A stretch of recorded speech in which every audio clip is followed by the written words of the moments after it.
imomonitor ang dalawang bagyo na nasa loob at labas ng ating Philippine Area of Responsibility. Ayon sa Pag-asa, bahagyang humina ang bagyong Gureng mula sa pagiging super typhoon na isa na lamang itong typhoon category. At base sa forecast track ng Pag-asa, unti-unti nang kumikilos ang bagyo pahilaga hanggang sa tumpukin nito ang Bashi Channel at ang Batanes.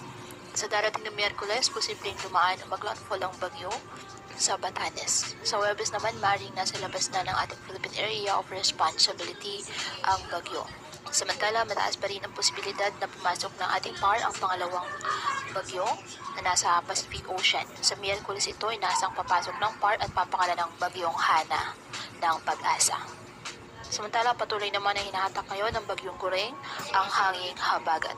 Nakataas pa rin ngayon ang signal number 1 sa Batanes, Babuyan Islands, northern and eastern portion of mainland Cagayan, eastern portion of Isabela, northern and eastern portion of Aurora, Bulilio Islands, northern and eastern portion of Camarines Norte, including Calaguas Islands, northeastern portion of Camarines Sur, northern portion of Catanduanes.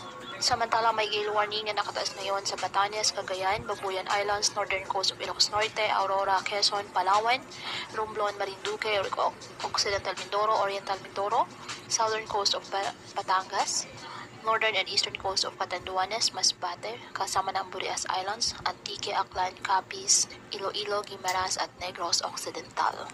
Kaya pinapayuhan ng ating mga kababayan na may maingat at maging alerto po sa mga posibleng pagbaha at pagkukunan ng lupa at ugaliin na magdala palagi ng payong o kahit anumang panangga sa ulan sa tuwing lalabas ng ating mga